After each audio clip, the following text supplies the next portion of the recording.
Hello students, welcome to toppers village. आज से हम स्टार्ट करेंगे सीबीएसई 11th क्लास मैथमेटिक्स का कोर्स। एकदम फ्री ऑफ कॉस्ट, एकदम फ्री है। और मैं इस चैनल पर सारे के सारे जो भी अपना ये जो बुक है सीबीएसई की, इसके हर एक क्वेश्चन को एक्सप्लेन करूँगा, हर एक कंसेप्ट को एक्सप्लेन करूँगा। और इससे पहले इस चैनल पर आपको 10th क्लास के जो वीडियोज़ है वो अवेलेबल है। तो अगर आप वो देख के आप यहाँ पर आएँ तो आपको पता होगा कि हम कैसे इनको अच्छे से समझते हैं। तो अब इस बार भी मैं आपसे वादा कर रहा हूँ कि एकदम शानदार तरीके से समझाऊंगा आपको ये मैथमेटिक्स, ठीक है। तो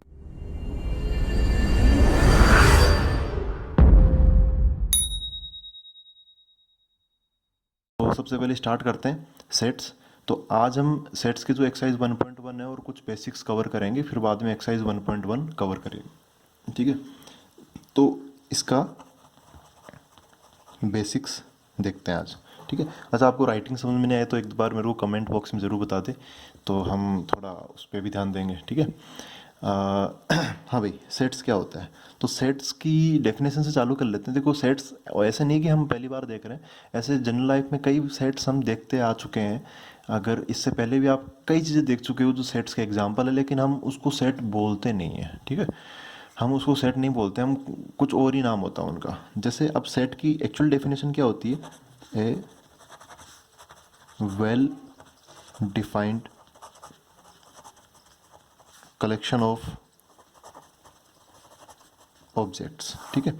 अगर आपको ये वीडियो धीरे लग रही है तो आप इसको 1.25 या फिर 1.5 या 2x पे भी देख सकते हैं, ताकि फटाफट फटाफट आपका ये कवर हो जाए, ठीक है। A well defined collection of objects. अब वेल डिफाइंड, इसमें सबसे मेन चीज़ क्या है? Well defined. Well defined word है ना, सबसे ज़्यादा इंपॉर्टेंट है ये। मतलब अच्छे से डिफाइंड होना चाहिए, ऐसा नहीं कुछ भी बोल दिया और हम सेट बनाने लग गए, ठीक है। जैसे अब वेल डिफाइंड कौन नहीं है, पहले वहाँ से चालू करते हैं। देखो, जैसे मैं बोलूँ कि good students in our class. अपनी क्लास में जो अच्छे बच्चे हैं, जो अच्छे स्टूडेंट्स हैं, वो कौन कौन है भाई? ये कलेक्शन हमें लिखना है भाई, है ना। सारे सारे बच्चों को अलग अलग टास्क दे दिया, या समझो कि टीचर्स को टास्क दे दिया कि 11th क्लास में जो अच्छे अच्छे बच्चे हैं उनकी लिस्ट बनाओ। तो अब हो सकता है कि किसी टीचर को कोई अच्छा लगे, किसी टीचर को, किसी दूसरे टीचर को कोई दूसरा स्टूडेंट अच्छा लगे, है ना। किसी की लिस्ट में कोई है, किसी की लिस्ट में कोई नहीं है, ठीक है। तो ये जो चीज़ है ये वेल डिफाइंड नहीं है, ठीक है। ये वेल डिफाइंड नहीं है, तो ये एक सेट बनने लायक नहीं है। तो फिर सेट कौन हो सकते हैं? हाँ, ये हो सकते हैं कि set of students having more than 80% marks in 10th class, ठीक है। ये एक वेल डिफाइंड है, क्योंकि हम क्लियर कट बोल सकते हैं इसके अंदर कि कौन सा बच्चा 80 या 80 से कम है और कौन सा 80% से अबव है, ठीक है। तो ये एक सेट हो गया। तो ये एक वेल डिफाइंड है। अब इसको अगर किसी टीचर को टास्क दिया जाए कि भाई हाँ भाई ये काम पूरा करके लाओ, एक सेट लिख के लाओ स्टूडेंट्स का जिसके 80% ज़्यादा मार्क्स है, तो हर टीचर सेम टाइप का ही सेट लिख के लाएगा, ठीक है, कलेक्शन लिख के लाएगा। तो वो कलेक्शन हो गया। ऑब्जेक्ट्स, ऑब्जेक्ट्स क्या होते हैं? जो जो भी हम उसके अंदर लिखते हैं वो सब के सब उसके ऑब्जेक्ट हो गए। थोड़ा और इसको अब टेक्निकल होते हैं धीरे धीरे इसके अंदर। अब जैसे मैं सेट बोलता हूँ, अब जो सेट होता है, सेट को जनरली हम कैपिटल ABC, ये इस टाइप का नाम हम उसको देते हैं, ठीक है। सेट का जो नाम होता है वो कैपिटल ABC, कैपिटल ABCD के अंदर हम इसको लिखते हैं अल्फ़ाबेट्स के अंदर। तो जैसे मैं ऐसा बोलूँ सेट A। अब सेट ए, अब इसमें ना चलो हम एक ऐसा टास्क लेते हैं कि भाई जो इंग्लिश अल्फ़ाबेट है, इंग्लिश अल्फ़ाबेट जानते हो आप, A to Z जो भी अल्फ़ाबेट्स होते हैं, उनके अंदर हमें वोवल्स का कलेक्शन बनाना है, वोवल्स का। तो क्या क्या आएगा? ए आएगा, ई आएगा, आई आएगा, ओ आएगा एंड यू आएगा, ठीक है। अब देखो, मैं यहाँ पे कुछ चीज़ें अब ऑटोमेटिकली लेके चल रहा हूँ। जैसे मैं यहाँ पे ये जो कर्ली ब्रैकेट है ना, कर्ली ब्रैकेट ऐसे है, ये जो दोनों के दोनों कर्ली ब्रेसेज है, ये लगा रहा हूँ मैं, ठीक है। इसको मैं ऐसा नहीं लिखूँगा AEIOU कोमा लगाकर, ऐसे ऐसे लिखना इसको गलत है, ठीक है। हमेशा कर्ली ब्रैकेट ज़रूर लगाना है हमें। अच्छा, अब ये जो नंबर्स है, ये जो है AEIOU, ये है यहाँ पे सेट तो कौन है, ए, सेट कौन है, ए, और ये जो ए ई आई ओ यू क्या है, इसके ऑब्जेक्ट्स है, ठीक है, ये इसके क्या है, ऑब्जेक्ट्स। तो ए ये सब के सब क्या है, ऑब्जेक्ट्स या फिर एलिमेंट्स या फिर मेंबर्स, ठीक है, ये इसके क्या है, ए क्या है इसका, ए का ऑब्जेक्ट है या फिर मेंबर है या फिर एलिमेंट है। ऐसे आई क्या है इसका, एलिमेंट है, ओ क्या है इसका, एलिमेंट है, ठीक है। और जो सेट का नाम वो कैपिटल लेटर्स में हम देते ही हैं। अब कुछ फेमस, ठीक है, जो कुछ फेमस है वो साइन डिस्कस कर लेते हैं। सबसे पहले SIGN, कौन कौन से साइन आपको यहाँ पे देखने को मिलेंगे। एक तो आपको कुछ इस टाइप का साइन देखने को मिलेगा। अच्छा, इसका मीनिंग क्या है, इसका मीनिंग है, ठीक है, इसका मीनिंग क्या है, इसका मीनिंग है कि बिलोंग्स टू, ठीक है, इसकी जगह क्या है, ये इसका मीनिंग क्या निकाला जाएगा, बिलोंग्स टू।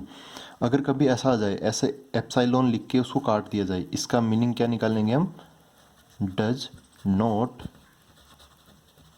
बिलोंग टू, ठीक है, इसका मीनिंग क्या है, डज नॉट बिलोंग टू। ये कहाँ काम करता है, कैसे काम करता है, ये समझ लेते हैं। जैसे यहाँ पर लिखा हुआ है जैसे ये आई है, यहाँ पर ना आई लिखा हुआ है, तो आई क्या इस एक का, सेट ए का एलिमेंट है, हाँ है, बिल्कुल है। तो मैं ऐसे बोलूँगा कि आई, जो ये आई जो लेटर है वो बिलोंग्स टू ए, ठीक है, मैं ऐसे बोलूँगा कि आई बिलोंग्स टू ए। तो इसको अब इतना बड़ा लेंथी तरीके से मैं नहीं निकला, इसको शॉर्टकट में क्या लिख सकते हैं, आई, फिर ये साइन लगा देंगे दिस और ए, ऐसे लिख देंगे। ऐसे क्या हो जाएगा, a belongs to A, e belongs to A, o belongs to A and u belongs to A, ठीक है। अच्छा, कौन, अब जैसे मैं बोलूँ कि भाई इसके अंदर सी आ रहा है क्या, इसके अंदर सी आ रहा है कि नहीं आ रहा, नहीं आ रहा, तो सी does not belongs to A, ठीक है, इसके अंदर सी, इसके अंदर आई नहीं रहा, तो हम क्या बोलेंगे कि भाई सी ए के अंदर बिलोंग नहीं कर रहा, सी डज नॉट बिलोंग्स टू ए, ऐसे लिख के हम इसको कट कर देंगे, ठीक है। ये पहला साइन हो गया।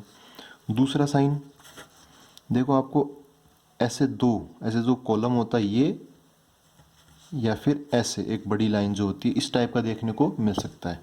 इसका मीनिंग होता है सच दैट। क्या मीनिंग होता है इसका, सच दैट। ये हम और आगे भी काम में लेंगे जब सेट को और थोड़ा हम डीपली पढ़ेंगे तब।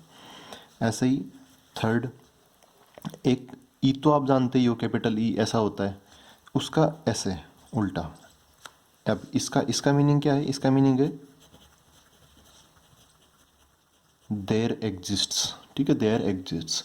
अब ये कुछ टेक्निकल चीज़ें हैं जो कि हम जैसे जैसे हम जो अपना ये आगे बढ़ेगा चैप्टर, वैसे वैसे है इनको हम यूज़ करते चलेंगे। फोर्थ, ऐसे उल्टा ए लिख दिए, ठीक है, उल्टा ए लिख दिया, इसका मीनिंग क्या है, फॉर ऑल वैल्यूज़ ऑफ, ऐसे, ठीक है। तो इसको भी हम यूज़ में करेंगे। जैसे कोई सेंटेंस है बड़ा सा, अब उसमें क्या होगा कि for all values of x या फिर अल्फ़ा बीटा ऐसा कुछ भी आ जाए, तो उस पूरे फ्रेज को हम कट करके बस ये वाला वर्ड, ये वाला जो सिंबल है, ये हम उसके अंदर फिट कर देते हैं, ठीक है। तो ये छोटी छोटी चीज़ें। बाकी इसका और इसका तो मतलब आप जानते ही हो, ये होता है इम्प्लाइज देट, और मतलब है ना, ये एक साइड ही चलता है और ये दोनों साइड चलता है, implies that and implied by, वापस है ना, ऐसे उल्टा भी चलता है। इसको हम इफ़ एंड ओनली इफ़ भी बोलते हैं। खैर, हम अब नेक्स्ट चीज़ की तरफ बढ़ते हैं, वो है जो कुछ फेमस सेट है अपने पास में, तो उनकी एक बार लिस्ट बना लेते हैं। ऑल्दो नंबर सिस्टम से रिलेटेड में आपको ये चीज़ बता रहा हूँ, तो 10th क्लास के अंदर भी ये आ चुका है ऑलरेडी, 9th क्लास के अंदर भी आ चुका होता है, फिर भी अब हम उनको ऑफिशियली नाम देंगे कि किसका क्या नाम है। तो सबसे पहले है सेट ऑफ नेचुरल नंबर्स, तो इसका नाम है कैपिटल एन। इसका क्या नाम है, कैपिटल एन। जब कभी भी आपको कैपिटल एन दिखाई दे, समझ जाना कि वो सेट ऑफ नेचुरल नंबर है। अब नेचुरल नंबर आपको पता है कि कहाँ से स्टार्ट होते हैं, 1 से स्टार्ट होते हैं, 1 2 3 ऐसे करते करते अब इनफाइनाइट टाइम चलता जाता है। देखो डॉट डॉट डॉट लगा दिया, इसका मतलब अब इसमें आते रहेंगे एलिमेंट्स, रुकेंगे नहीं, ठीक है। अगर मैं यहाँ पे लास्ट में लिख दूँ 100 तो समझ जाएंगे कि भाई 100 पे हम रुक गए हैं, 100 के आगे डॉट नहीं लगाएंगे, तो 100 पे हम रुक जाना है हमें। अच्छा, इसके ऐसे ऐसे इसको खुला नहीं छोड़ते हम। सेट के लिए हम क्या करते हैं, कर्ली ब्रैकेट लगाते हैं। तो ऐसे कर्ली ब्रैकेट के अंदर रख देंगे तो ये है कि सेट को रिप्रेजेंट करने लग जाता है। अब नेक्स्ट आते हैं सेट ऑफ होल नंबर्स। तो होल नंबर तो यहाँ पे सीधा सीधा डब्लू वर्ड है, तो कहीं भी आपको डब्लू दिखाई दे तो समझ आना कि वो कौन है, होल नंबर का सेट है। तो होल नंबर कहाँ से स्टार्ट होते हैं, 0 से, 0 1 2 3 ऐसे, ठीक है, डॉट डॉट डॉट। अच्छा, नेचुरल नंबर्स को हम काउंटिंग नंबर्स भी कहते हैं, ठीक है, नेचुरल नंबर को काउंटिंग नंबर्स भी कहते हैं। देखो ये मैं इसलिए बता रहा हूँ क्योंकि कई बच्चों को ये पता नहीं होता। चलो ये तो पता होता है, लेकिन जो मैं आगे लिखूंगा उनमें से हो सकता है कि कईयों को वो चीज़ ना पता हो और एकदम बेसिक है। अब नेक्स्ट आते हैं सेट ऑफ रेशनल नंबर्स, जिसको हम जनरली क्यू से रिप्रेजेंट करते हैं, ठीक है। अब यहाँ पे चीज़ें बढ़ती जाएगी, थोड़ी थोड़ी डीप होती जाएगी। Set of rational number, rational number क्या होते हैं, कुछ इस टाइप के होते हैं, पी बाई क्यू टाइप के, ठीक है। जहाँ पर जो पी है और जो क्यू है दोनों के दोनों क्या होने चाहिए, इंटीजर होने चाहिए। अभी ये आई का थोड़ा सा मैं आगे जिक्र कर दूंगा आई का, ठीक है। चलो कर ही देते हैं। सेट ऑफ इंटीजर्स, इसको हम आई भी लिख देते हैं, कई बार इसको हम जेड भी लिख देते हैं ना, कैपिटल जेड, स्मॉल जेड नहीं, कैपिटल जेड। सेट का नाम हमेशा कैपिटल लेटर्स में होता है। इक्वल टू, अच्छा इसमें कौन आएगा, अब इंटीजर है तो 0 भी आएगा, फिर 1 भी आएगा, 2 भी आएगा, ठीक है। और इनके बीच के नंबर नहीं आएंगे, ऐसा नहीं आएगा कि भाई 1.5 आ गया, वो नहीं आएगा, ठीक है। ऐसे ये आगे से आगे चलता रहेगा और 0 से पीछे भी आ जाएंगे, -1 आ जाएगा, -2 आ जाएगा, इधर -3 आ जाएगा, और इधर भी इन्फानाइट टाइम्स नेगेटिव इन्फानाइट की तरफ चलता रहेगा ये, ठीक है। अच्छा, यहाँ पर P और Q, देखो अब रेशनल पे आते हैं। रेशनल क्या होते हैं, P बाई क्यू फॉर्म के होते हैं, और P और Q दोनों के दोनों इंटीजर होने ज़रूरी है। साथ ही साथ Q का जो वैल्यू है वो 0 नहीं होना चाहिए, क्योंकि समथिंग अपॉन 0 इन्फानाइट हो जाता है। तो क्या बना, P। अब कुछ भी हो सकता है, जैसे 2/5 हो गया। अच्छा इंटीजर है तो हम नेगेटिव भी ले सकते हैं, फॉर एग्जांपल -3/7 हो गया। अच्छा 2/1, ये रेशनल है कि नहीं है, हाँ बिल्कुल है ये रेशनल। तो 2/1 क्या हो गया, इंटीजर अपॉन इंटीजर हो गया, तो ये रेशनल हो गया। आप ध्यान से देखोगे तो 2/1 क्या होता है, ये 2 होता है। जब 2/1 क्या हो गया, ये 2 हो गया। तो ये एक, तो हम ऐसे बोल सकते हैं कि ये जितने भी इंटीजर है, जितने भी इंटीजर है, सब के सब रेशनल नंबर होते हैं। सब के सब क्या होते हैं, रेशनल नंबर होते हैं। रेशनल नंबर कौन होते हैं, इंटीजर बाय इंटीजर, और नीचे वाला इंटीजर 0 नहीं होना चाहिए। ऊपर वाला 0 हो सकता है, जैसे 0/3, जिसका आंसर 0 आ गया, ऐसे। अच्छा, अब जैसे एक पैटर्न होता है पैटर्न में लिखने का, जैसे नेचुरल नंबर को तो लिख दिया हमने 1 2 3 ऐसे पैटर्न बना के, डब्लू को लिख दिया 0 1 2 3, फिर क्यू। अब क्यू का कोई पैटर्न नहीं होता, तो हम ऐसे कोशिश भी नहीं करेंगे कि इसको हम इस टाइप से लिखें, ठीक है। इसको हम ऐसे नहीं लिखते, बस क्यू देखते ही समझ जाएंगे कि भाई रेशनल नंबर है। Next, set of irrational numbers, इसको हम क्यू डैश, क्यू के ऊपर डैश लगा देते हैं उससे, या फिर कई बुक्स के अंदर इसको टी से रिप्रेजेंट किया जाता है, क्यू डैश या फिर टी। अब इसके अंदर कौन होता है, इसके अंदर क्या होता है कि ये होता है सेट ऑफ, 10th क्लास की डेफिनेशन क्या है इरेशनल नंबर की, वही हम यहाँ पे लिखेंगे, non terminating, non repeating numbers, ठीक है। तो हम थोड़ी बहुत चलो कोशिश करते हैं इसको लिखने की। ये क्यू डैश और टी, ये क्या चीज़ है, कैसे हम इसके अंदर लिखते हैं। तो देखो इसके अंदर एक तो सारी की सारी वो रूट वाली चीज़ें आ जाएगी, जैसे √2 √3, और अच्छा √2 क्यों इरेशनल है, क्योंकि जैसे √2 को मैं खोल के लिखूंगा, √2 क्या होता है 1.414, फिर आगे 2 8 ऐसा कुछ आता है, लेकिन फिर हमें पता नहीं, नॉन टर्मिनेटिंग मतलब जो ख़त्म नहीं हो कभी पॉइंट के बाद में, तो पॉइंट के बाद में नंबर ख़त्म नहीं हो रहे। नॉन रिपीटिंग, नॉन रिपीटिंग मतलब रिपीट भी नहीं हो रहा है, हमें पता भी नहीं कि आगे क्या आएगा। हो सकता है कि यही चीज़ वापस आ जाए, हो सकता है इसके बाद में ये चीज़ वापस ना आए, थोड़ी देर के लिए आ जाए, लेकिन लॉन्ग टर्म के लिए ये चलता रहेगा और हमें कोई पैटर्न भी नहीं मिलेगा। ऐसा रैंडमली कुछ ना कुछ नंबर आते रहेंगे ये। तो अब चलो ये बात आएगी, तो आप रूट 3 की वैल्यू भी याद रख लो, 1.732 डॉट डॉट, बस 3 डिजिट याद रखना है, इसके भी 3 डिजिट, इसके भी 3 डिजिट। रूट 5 की भी याद रख लो, 2.236 डॉट डॉट डॉट, ठीक है। आगे डॉट डॉट डॉट ज़रूर है, तो वो बोलना ना भूलें आप, उसको बोलना बहुत ज़रूरी है। अगर आप इतना बोलोगे ना कि 2.236, तो ये जो नंबर है ये देखो टर्मिनेटिंग है, ख़त्म हो गया, तो ये रेशनल की कैटेगरी में आ जाता है, ठीक है। अच्छा, और इरेशनल नंबर कौन है? पाई। और कौन है? ई, ठीक है। और इन पाई, ई और रूट 2, रूट 3, रूट 5, इनसे मिलके बनने वाले बहुत सारे नंबर सबके सब किस में आते हैं? इरेशनल में आते हैं।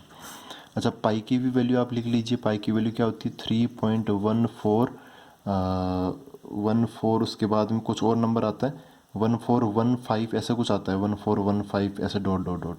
तो उतना जाने की ज़रूरत नहीं है आपको, मैक्सिमम यहाँ तक पूछा जाता है क्वेश्चंस के अंदर। और ई होता है कि यूलर्स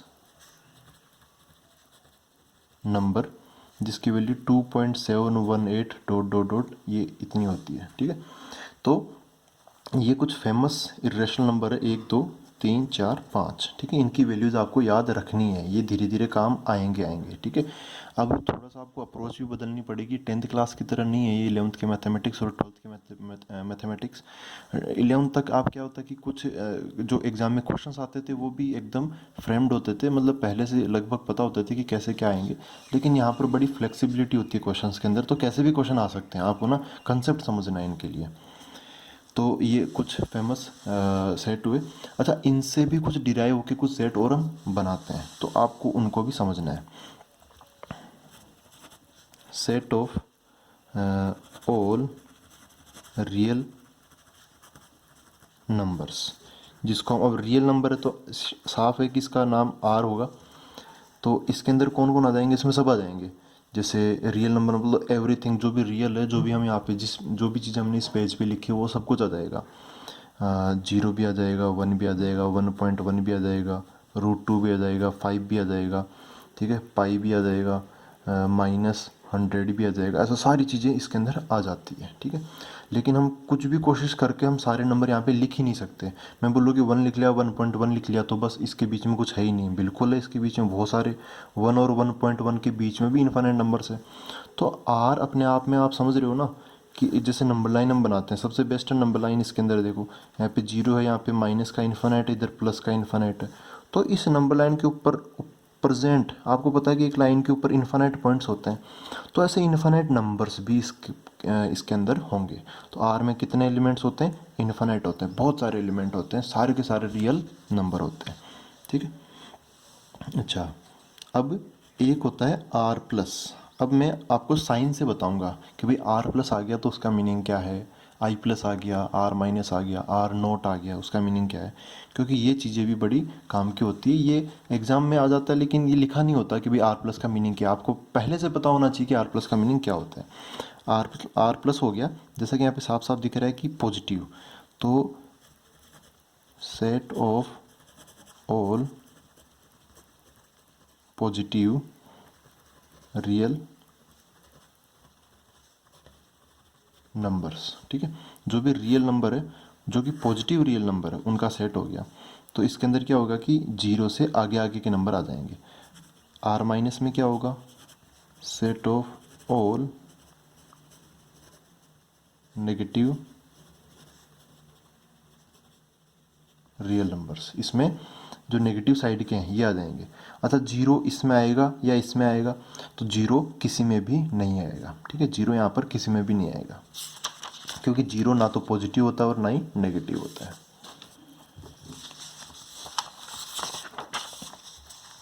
अब हम आगे बढ़ते हैं, तो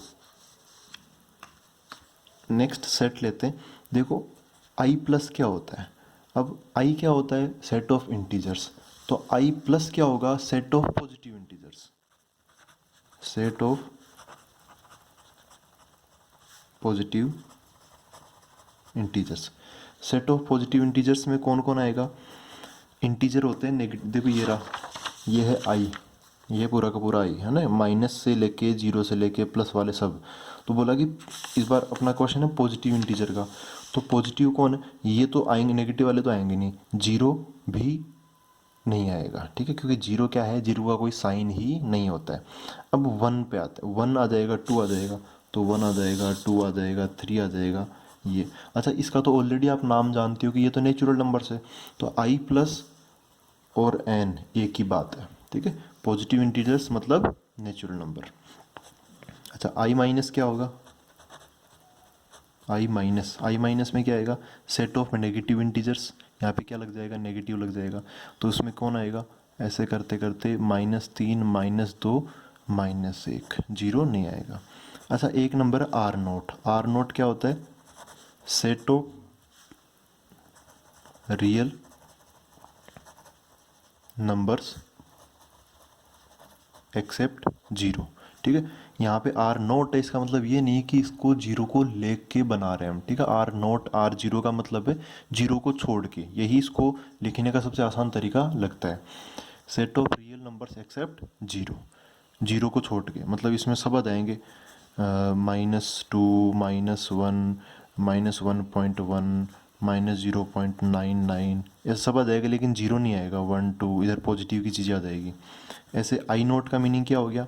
आई नोट हो गया इधर चलते चलते -3 -2 फिर -1, जीरो को छोड़ देंगे। आई नोट मतलब set of all integers except zero, zero को छोड़ के, यहाँ पे 1 आ जाएगा, फिर 2 आ जाएगा, 3 आ जाएगा, ऐसे, ठीक है। तो ये कुछ सेट्स थे, फेमस सेट थे। तो अब कभी भी हम यहाँ पे कोई सा भी नंबर लिखे, आप समझ जाना कि कौन सा ये सेट हम यूज में ले रहे हैं। Next,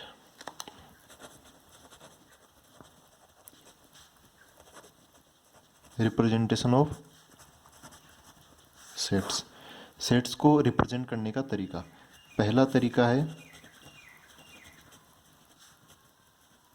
roster form. पहला तरीका क्या है? रोस्टर फॉर्म, जिसको हम टेबुलर फॉर्म भी बोलते हैं, ठीक है। सॉरी, यहाँ पे रोस्टर, तो ये तो वो हो गया रोस्ट, ठीक है। इसके लिए माफ़ी चाहता हूँ आपको, ये है ROSTER, ठीक है। ये तो रोस्ट वो हो गया जो हम रोस्ट करते हैं, फ्राई रोस्ट वो वाला। रोस्टर फॉर्म, उसकी आदत है ना ज़्यादा। हाँ, रोस्टर फॉर्म और टेबुलर फॉर्म में क्या होता है, इनके अंदर क्या होता है कि all the elements are listed in curly braces, ठीक है। सारे के सारे एलिमेंट हम कर्ली ब्रेसेस के बीच में लिख देते हैं, बस यही रोस्टर फॉर्म है। तो अभी तक जो भी हमने एग्जाम्पल लिया, जो भी मैंने तो आपको एग्जाम्पल बताया, वो सब के सब रोस्टर फॉर्म के ही एग्जाम्पल थे। जैसे जो वोवल्स का सेट जो हमने लिखा था इंग्लिश के अंदर, वो क्या था, उसका नाम चलो हम ए दे देते हैं। उसमें कौन कौन आया? AEIOU आया, ठीक है। तो यहाँ पे चारों तरफ, दोनों तरफ क्या लगा दिया हमने? कर्ली ब्रेसेस लगा दिए। अच्छा, यहाँ पे कुछ ध्यान देने वाली बात ये है कि यहाँ पे order doesn't matter, order matter नहीं करता यहाँ पर, ठीक है। मतलब आप कैसे भी लिख लो, ऐसे भी लिख सकते हो इसको, ये बराबर ही रहेगा। ई फिर ओ लिख लिया, फिर आई लिख लिया, फिर ए लिख लिया, और फिर लास्ट में यू लिख लिया, ऑर्डर चेंज कर दिया ना, बात एक ही है। मतलब कैसे भी लिखो, सब के सब आने चाहिए, कोई बचना नहीं चाहिए। दूसरी चीज़, no need of repetition of elements. Elements मतलब रिपीट नहीं होने चाहिए, जैसे मतलब ज़रूरत नहीं है उसकी। ऐसा नहीं कि पूरा गलत होगा लेकिन पूरा सही भी नहीं होगा अगर आप रिपीट कर दोगे तो ए बराबर, जैसे लिख दिया आपने AEIOU, है ना, ऐसा लिख दिया, तो ए और ए दो बार आ गया ना, तो ये मतलब गलत नहीं है लेकिन पूरा सही भी नहीं है। तो इसको पूरा सही नहीं है, तो इसको हम ना, इसको अवॉइड ही करेंगे हम, जनरली ऐसा या ऐसा ही लिख सकते हैं, ठीक है। तो ऐसे रिपीट करना थोड़ा अवॉइड करेंगे हम, ठीक है। तो ये था रोस्टर फॉर्म, ठीक है, सिंपल सा टेबुलर फॉर्म भी इसको हम बोलते हैं, सबसे आसान है, ठीक है। आप सबके सब लिख देते हैं, बस कोई ज़्यादा दिमाग लगाना नहीं होता इसके अंदर। आप जैसे मैं बोलूँ कि भाई एक वर्ड है मैथमेटिक्स, ठीक है, मैथमेटिक्स लेते हैं।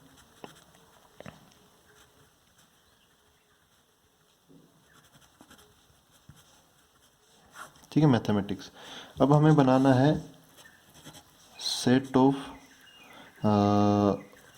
All letters of this word, ये अपना वर्ड है। ठीक है, ये एक एग्जांपल लेके चल रहा हूँ मैं। मैथमेटिक्स एक वर्ड है जिसके सारे के सारे जो लेटर है ना, उनका हमें ऑल लेटर्स का एक हमें सेट बनाना है। तो इसमें कौन कौन आएगा, चलो इसके सेट को कुछ भी नाम दे देंगे हम। चलो इसको हम एक्स नाम दे दिया, कैपिटल एक्स। ठीक है, अब इसमें कौन कौन आया, देखो एम, एम आया यहाँ पर और एम यहाँ पर भी है। आप कितनी बार लिखोगे, दोनों बार लिखोगे क्या, एम कोमा एम ऐसे लिखेंगे क्या, नहीं, रिपीट करने की हमें ज़रूरत ही नहीं है। एम एक बार आया 10 बार आया, बस एक बार ही लिखना है, एम आ गया। अच्छा ए भी 2 बार आया तो हम एक बार ही लिखेंगे। ठीक है, तो एम का काम हो गया, ए का भी काम हो गया। अच्छा टी कितनी बार आया, टी 2 बार आ गया तो टी हम एक बार ही लिखेंगे, तो टी का भी काम हो गया। एच एक बार, ई एक बार, और एम ए टी आई, आई एक बार, सी एक बार एंड एस एक बार। तो ये है यही वर्ड है जो कि मिलके या फिर एक से ज़्यादा रिपीट होकर क्या बना लेते हैं, ये मैथमेटिक्स वर्ड बना लेते हैं। ठीक है, तो आई होप ये आपको क्लियर हुआ होगा। ऑर्डर मैटर नहीं करता और रिपीट करने की ज़रूरत यहाँ पर नहीं पड़ती। ठीक है, अब नेक्स्ट हम आते हैं, सेकंड रिप्रेजेंटेशन है set builder form. Set builder form बोल दो या इसको बोल सकते हो आप प्रॉपर्टी फॉर्म, इसको हम प्रॉपर्टी फॉर्म भी बोल सकते हैं। ये क्यों बोल सकते हैं प्रॉपर्टी फॉर्म, वो आपको धीरे धीरे भी पता चलेगा। अब देखो इसको लिखने का तरीका क्या है, इसको ऐसे लिखते हैं हम, ए बराबर, ये समझो कि ये सेट है अपना, कौन है, ए, और यहाँ पर कोई भी एक हम कैरेक्टर छोड़ देते हैं यहाँ पे। ठीक है, कैरेक्टर, जैसे समझो कि मैंने यहाँ पे एक्स लिख दिया और यहाँ पे मैंने ऐसे कॉलम लगा दिए, 2 पॉइंट लगा दिए ऐसे, और एक्स यहाँ पे कुछ भी, x x follows a property, जो भी प्रॉपर्टीज है वो यहाँ पर आ जाएगी। ठीक है, जो भी प्रॉपर्टी वो यहाँ पर आ जाएगी। सेट ए इक्वल टू ऐसा बन गया ये। ठीक है, अब इसमें क्या कर सकते हो आप कि अब देखो यहाँ पर ये तो मैंने एक फॉर्मेट बताया है। ठीक है, ये तो हमने एक फॉर्मेट दिया है। चलो इसको थोड़ा हम इलोबरेट करके समझते हैं। जैसे रोस्टर में मैंने क्या लिखा, रोस्टर मेथड में मैंने लिखा ए बराबर ए ई आई ओ यू ऐसे लिख दिया। ठीक है, अब ये तो है रोस्टर फॉर्म, ये है सेट बिल्डर फॉर्म। चलो इसको हमें इसमें कन्वर्ट करना है, तो मैं क्या लिखूंगा, तो इसको ऐसे लिखूंगा ए इक्वल टू, यहाँ पे लिखूंगा एक्स। ऐसे जरूरी नहीं कि ए ई आई ओ ई लिखूँ। ठीक है, एक्स लिखा, हमेशा ऐसा समझ लो कि आप एक रूल बना लो कि आपको यहाँ पे एक्स लिखना है, तो एक्स लगा दिया और यहाँ से ऐसे सेमीकोलन लगा दिया। X follows a property. ठीक है, एक्स क्या प्रॉपर्टी फॉलो करता है, एक्स की वैल्यू ए है, ई है, आई ओ यू ऐसा सब कुछ है। तो ये जो भी एक्स है ना, वो क्या चीज़ है, ये सब के सब क्या है, वोवल्स है। तो x is a vowel of English alphabet, x is a vowel of English alphabet. ठीक है, अब इसको देखो पढ़ते कैसे हैं, अब इसको ऐसे पढ़ते हैं, set A is the set of all values of x. ठीक है, तो अभी तक मैंने यहाँ तक पढ़ लिया इसको, ए बराबर एक्स है ना, तो set A is the all values of x. ठीक है, ए क्या है, एक्स है, एक्स की वैल्यूज है, ए क्या है, एक्स की वैल्यूज। अब यहाँ पे क्या लग गया, ये लग गया 2, ये साइन लग गया। अभी साइन की वैल्यू हमें पता है कि यहाँ पर हमने लिस्ट बनाई थी, ऐसा भी लग सकता है और ऐसे बड़ी लाइन भी लग सकती है। ठीक है, यहाँ पर ऐसे बड़ी लाइन भी हम लगा सकते हैं। इसका मीनिंग होता है सच देट। क्या मीनिंग होता है इसका, सच देट। तो यहाँ पर क्या बोलूँगा मैं, सच देट। ठीक है, ये जो चीज़ है वो यहाँ पर ये है। अब इसके बाद में क्या है, x is a vowel of, x is a vowel of English alphabet, x is a vowel of English alphabet. तो इसको पढ़ के हम हमेशा यही आंसर दिमाग में आएगा। देखो x ऐसा नहीं कि यार x तो कॉन्सोनेंट होता है ना, कि अल्फा वोवल तो होता नहीं है x, तो ऐसी बात नहीं है। जैसे x तो x होता है, ऐसे ऐसे करोगे तो फिर तो आप पूरी मैथमेटिक्स को ही गलत साबित कर दोगे। x तो वैसे x होता है, x का मान कभी 1 आ जाता है, कभी 2 आ जाता है, वही बात है। x की वैल्यू यहाँ पर a हो गई, फिर x की वैल्यू e हो गई, x की वैल्यू i हो गई, x की वैल्यू o, x की वैल्यू u हो गई। ठीक है, x मतलब क्या है, इंग्लिश अल्फ़ाबेट का वोवल। ठीक है, तो इसको ऐसे लिखने का तरीका है। चलो कुछ और एग्जांपल देखते हैं। मैं क्या करूँगा, आपको ऐसे ही समझाऊंगा। मैं कुछ रोस्टर फॉर्म में लिख दूंगा।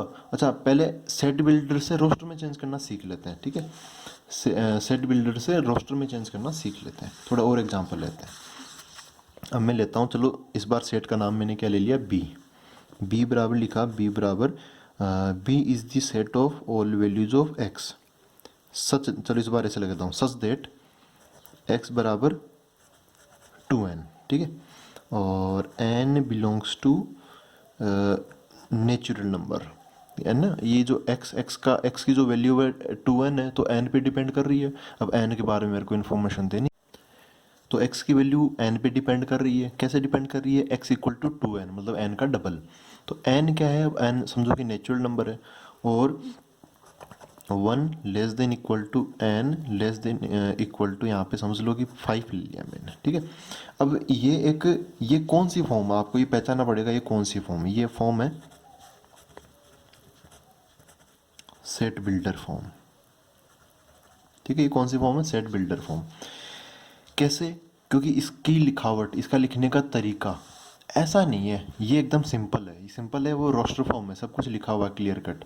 और अच्छा, आप अब आपको समझ में आया कि प्रॉपर्टी फॉर्म क्यों बोलते हैं, क्योंकि जो भी प्रॉपर्टी है वो यहाँ पर एज इट इज़ लिखी हुई होती है। जो भी प्रॉपर्टी होती है वो एज इट इज़ यहाँ पर लिखी हुई होती है, इसलिए हम इसको सेट बिल्डर को प्रॉपर्टी फॉर्म बोलते हैं। ठीक है, इसके अंदर ऐसे लिखा हुआ नहीं होता, इसमें हमें एलिमेंट्स को देख के समझना पड़ता है कि हाँ भाई ये प्रॉपर्टी फॉलो की जा रही है। सेट बिल्डर फॉर्म के अंदर ये है। अच्छा, तो इसको हमें अब इसको किस में कन्वर्ट करना है, रोस्टर फॉर्म में कन्वर्ट करना। तो इसको क्या लिख सकता हूँ, बी बराबर, देखो B is the set of all values of X, B is the set of all values of x such that x equal to 2n। अब ये n क्या चीज़ है, n है नेचुरल नंबर, कहाँ से कहाँ तक, 1 से लेके 5 तक, 1 to 5 के बीच में। तो 1 to 5 के बीच में, अच्छा 1 को ले सकते हैं, नहीं ले सकते, हाँ ले सकते हैं। यहाँ से n की वैल्यू क्या क्या समझ में आ रही है, 1 2 3 4 एंड 5, ये वैल्यूज हम n की ले सकते हैं। तो सबसे पहले मैं 1 उठा के यहाँ रखूँगा। इस फॉर्मूले में एक फॉर्मूला होगा, ये है एक फॉर्मूला। ठीक है, जिसको आप प्रॉपर्टी भी बोल सकते हो, ये है प्रॉपर्टी। तो ये 1 उठा के इसके अंदर रखो, तो x की वैल्यू क्या आई, 2 इंटू 1, एक्स की वैल्यू क्या आई 2 इंटू 1। तो x की वैल्यू तो निकालनी है हमें, x की वैल्यू क्या आ गई पहली, 2 इंटू 1 मतलब 2, तो x की वैल्यू यहाँ पे 2 हमने रख दी। फिर x इक्वल टू 2 इंटू 2, यहाँ पे 2 रखा मैंने, तो 4 आ गया। फिर 6 आ गया। फिर क्या आया, 4 रखूँगा तो 2 इंटू 4 8 आ जाएगा। फिर 5 रखूँगा तो 2 इंटू 5 10 आ जाएगा। ठीक है, तो इस तरीके से ये सेट बी को लिखने का ये सेट बिल्डर फॉर्म है, और बी को लिखने का ये रोस्टर फॉर्म है। ठीक है, चलो और लिखते हैं अब। बी इक्वल टू, बी इस बार सी ले लेते हैं, C equal to x such that x equal to, मैंने यहाँ पे लिख लिया n by n plus 1, n by, इस बार ये फॉर्मूला लगा दिया मैंने, एन बाई एन प्लस 1। चलो इस बार थोड़ा सा चेंज कर लेते हैं, इसको मैं एक्स की जगह वाई कर लेता हूँ। ठीक है, यहाँ पर भी क्या आ जाएगा, फिर वाई आ जाएगा। सी अब मतलब क्या निकलेगा अब इसका, C is the set of all values of y, y की सभी वैल्यूज़ का सेट है कौन, सी, सच देट, इस प्रकार y equal to N by N plus 1। अच्छा यहाँ पे एन समझ लो कि एन क्या है, इस बार डब्लू ले लेता हूँ चलो, ठीक है। एन की वैल्यू क्या ले ली मैंने, डब्लू। और जो एन की वैल्यू है वो 0 से लेके समझो कि 3 तक जा रही है, 0 से लेके 3 तक जा रही है। तो यहाँ से क्या समझ में आता है, एन क्या क्या ले सकते हैं हम, एन की वैल्यू 0 ले सकते हैं, लेना डब्लू ही है, डब्लू बोले तो होल नंबर्स, ठीक है, होल नंबर्स लेने हमें। तो 0 होल नंबर है, फिर 0 से 3 तक एक भी होल नंबर आ जाएगा बीच में, 2 भी आ जाएगा, 3 भी आ जाएगा, 3 से ज़्यादा नहीं चलेंगे क्योंकि यहाँ पे ये प्रॉपर्टी ऐसी है कि हमें यहाँ पे 3 पे रुकना पड़ेगा। अच्छा, तो एन की ये पॉसिबल वैल्यूज़ है, ये 0 उठा के मैं इसमें रखूँगा तो वाई की वैल्यू क्या आ जाएगी, 0/0+1 मतलब कितना, 0 आ जाएगी। फिर वाई की वैल्यू क्या आ जाएगी, 1/1+1 मतलब 1/2। फिर वाई की वैल्यू अब 2 रखूँगा तो क्या होगा, 2/2+1, 2/2+1 तो 2/3। और y इक्वल टू, अच्छा 3 रखूँगा तो क्या मिलेगा, 3/3+1 तो 3/4। तो इस टाइप से देखो, C is the set of all values of y। y की वैल्यू क्या है, ऑल वैल्यूज मतलब कौन, y equal to 0, y equal to 1/2, y equal to 2/3, y equal to 3/4। तो y की वैल्यूज का सेट है ये, y की वैल्यूज का, वैल्यूज कौन है 0, फिर अगली वैल्यू क्या है 1/2, अगली वैल्यू क्या है 2/3, अगली वैल्यू क्या है 3/4, ठीक है। तो ऐसे ये क्या बन गया है कि ये रोस्टर फॉर्म में आ गया। ये किस में था, ये था सेट बिल्डर में, और ये किस में आ गया, रोस्टर फॉर्म में आ गया, ठीक है। तो ऐसे हम इसको लिख सकते हैं।